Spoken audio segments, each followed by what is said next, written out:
Imagine standing in the middle of London Heathrow, one of the busiest transport hubs on the planet. You are surrounded by heightened security, sniffer dogs, and officers trained to spot the slightest sign of nervousness. Most travelers panic over a bottle of water left in their carry-on, or a belt buckle that beeps in the scanner. But amidst the chaos of tourists and business travelers, one man walks through the terminal with a calm, practiced demeanor. He isn't hiding anything in the lining of his coat. He hasn't swallowed anything illicit. He is simply wheeling a suitcase behind him, and inside that luggage is a small fortune in cold, hard cash. He walks past the customs officers, past the police, and boards a flight to Dubai without a single question being asked. How is this possible? It wasn't magic, it was simple, weaponized mathematics. To understand how a single criminal network managed to funnel over 70 million out of the United Kingdom, right under the noses of authorities, you first have to understand the grey zone they exploited. UK law dictates a very specific threshold for travelers. You are legally permitted to leave the country with cash, provided it does not exceed a certain amount. At the time, the magic number was approximately 9,000. Carry more than that, and you must declare it to customs, fill out forms, and explain the source of the funds. That paperwork is the enemy of the criminal underworld. However, if you carry anything under that limit, you are simply a passenger with pocket money. No forms. No interrogation. No paper trail. This is where the scheme turned from a simple loophole into an industrial-scale operation. One man carrying 9,000 is a statistic. But what happens when you multiply that single traveler by an unrelenting schedule? If that man takes one trip, he moves 9,000. If he takes 10 trips, he has successfully laundered 90,000. It seems tedious, perhaps even inefficient, until you look at the travel logs of a man named Charan Singh. In the year 2017 alone, Singh didn't just take a holiday.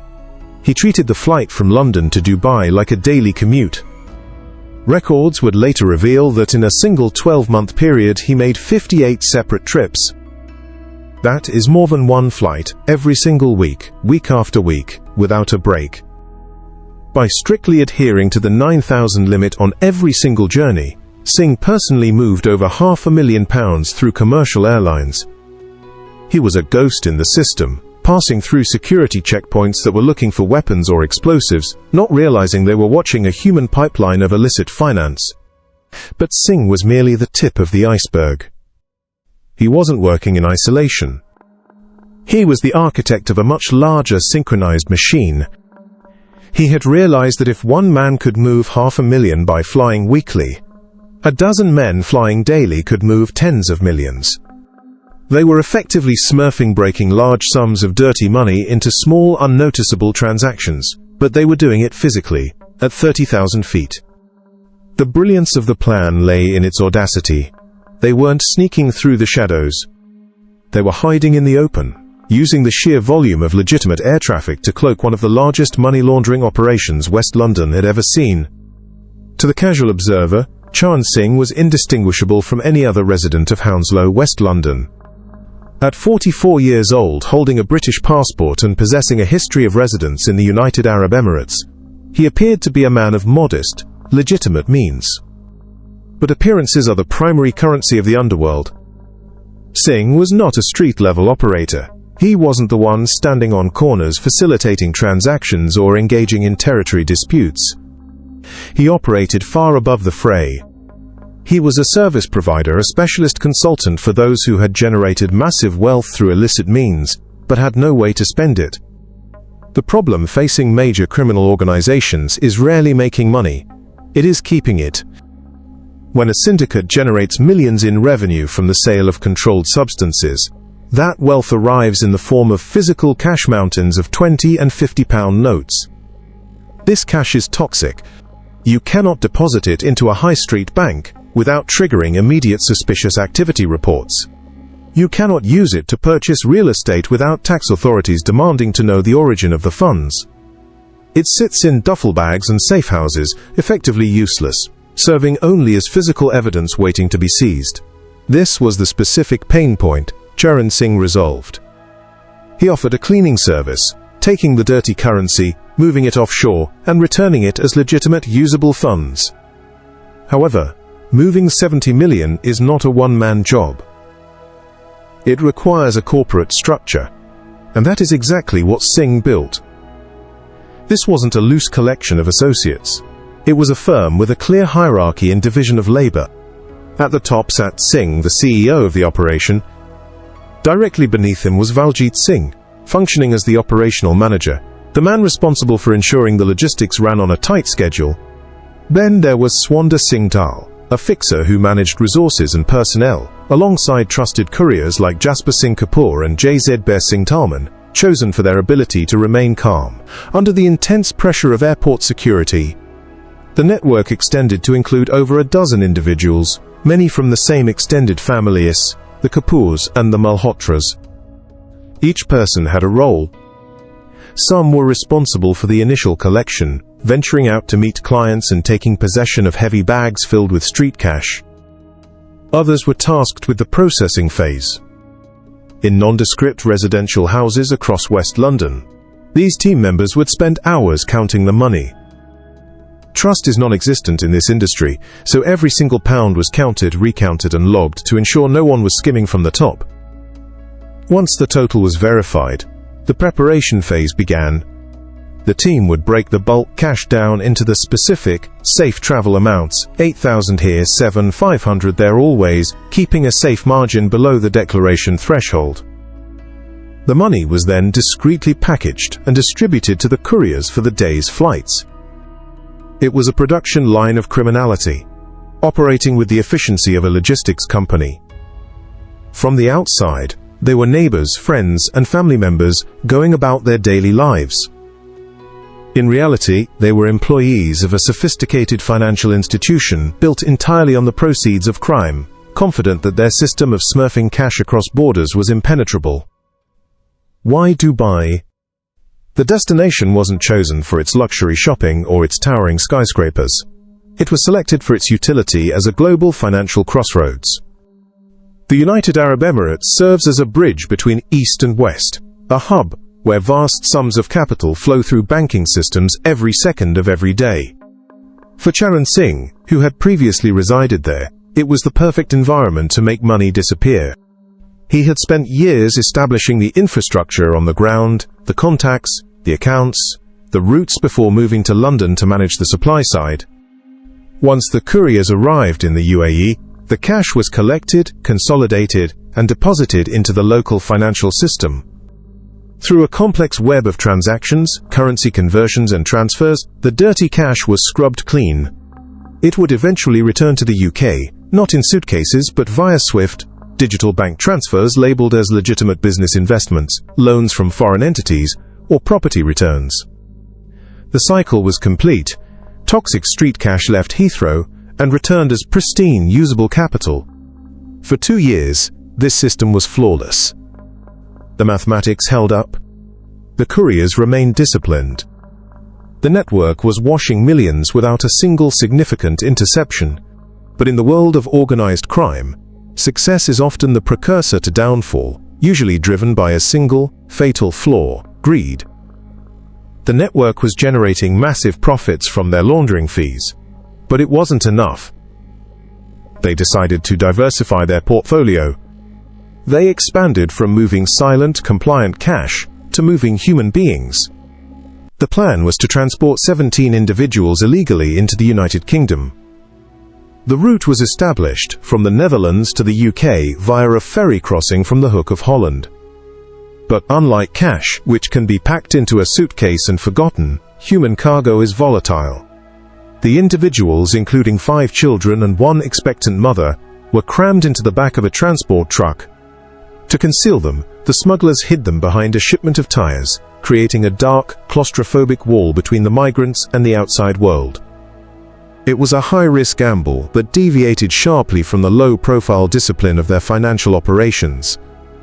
The truck was loaded and began its journey toward the port, but it never made it to the ferry. Dutch law enforcement, acting on intelligence shared with British authorities, intercepted the vehicle before it could leave the country. When officers opened the bag, they didn't find just tires. They found 17 terrified people huddled in the darkness. The discovery was immediate and undeniable physical evidence. The driver and the coordinators on the ground were taken into custody. While a failed smuggling run might seem like a separate issue from a money laundering empire, in the eyes of investigators, it was the loose thread that could unravel the entire tapestry. Money laundering is designed to be invisible. People smuggling leaves footprints. The Dutch authorities began processing the evidence, seizing phones, and documenting the names of those involved in coordinating the shipment. When they shared this data with the National Crime Agency in the UK, the investigators noticed something interesting. The names appearing in the smuggling investigation were the exact same names that had been flagging on flight manifests to Dubai. The invisible wall between the two operations had just been breached. The National Crime Agency (NCA) does not rely on luck. They rely on data. While Singh's network believed their individual trips were flying under the radar, they failed to account for the aggregate view. Investigators weren't just looking at one passenger, they were looking at the entire board. When intelligence from the Dutch smuggling bust arrived, it provided the NCA with a specific list of targets to scrutinize. They began to cross-reference these names with travel databases. And suddenly, the invisible pattern lit up like a beacon. The data analysis was damning. It wasn't just that these individuals were flying to Dubai. It was the frequency and the coordination. Legitimate business travelers might fly to the UAE a few times a year, for conferences or meetings. They do not fly there weekly, stay for 24 hours, and immediately return, only to repeat the process days later. Even more suspicious was the financial profile of the travelers. The NCA dug into their backgrounds and found a glaring discrepancy. None of these frequent flyers owned registered international businesses that would justify such travel. They were unemployed or listed as low-income earners, yet they were spending tens of thousands on airfare. The investigators drilled deeper. They mapped the addresses of the travelers and found they were all clustered in the same neighborhoods of West London. They traced the timing of the flights and noticed they often synchronized with known spikes in illicit market activity. The connection was undeniable.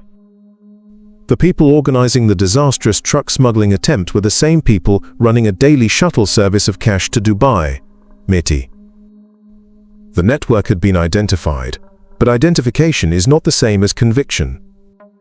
To take down a syndicate of this magnitude, 16 people operating across international borders, the NCA needed airtight proof. They initiated a period of intense covert surveillance.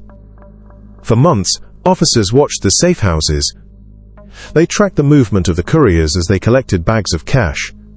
They monitored phone communications, building a detailed map of who was talking to whom, who was giving the orders, and who was booking the flights. They watched as the machine continued to churn, unaware that its days were numbered. Then came November 2019. The investigation had matured. The evidence dossiers were complete. It was time to strike. In the early hours of a grey morning, the quiet streets of West London were filled with the silent approach of tactical teams. The NCA launched a coordinated series of raids, hitting 16 different locations simultaneously. The synchronization was critical. If one target was alerted, a single phone call could trigger a mass destruction of evidence across the entire network. Doors were breached, warrants were served, and suspects were pulled from their beds. At Charan Singh's residence in Hounslow, officers secured the premises and began the meticulous search for evidence. They expected to find cash. They expected to find phones. What they didn't expect to find was a piece of evidence so damning it would make the entire defense case impossible. Inside a drawer in Charan Singh's home, amidst the clutter of daily life, investigators found a simple notebook. It wasn't encrypted. It wasn't hidden in a digital vault or deleted from a secure server. It was a physical ledger, filled with handwritten notes in pen. As officers turned the pages, they realized they were looking at the smoking gun. Singh had documented everything. The ledger contained a meticulous record of the entire criminal enterprise. There were columns for dates, names of couriers, flight numbers, and the exact amounts of cash transported. Every successful trip, every pound moved, every fee collected, it was all there, written in Singh's own hand. It was a staggering act of hubris. Perhaps he kept it for organizational necessity, needing to track the millions flowing through his hands to ensure his couriers weren't stealing. Perhaps he was simply arrogant enough to believe he would never be caught.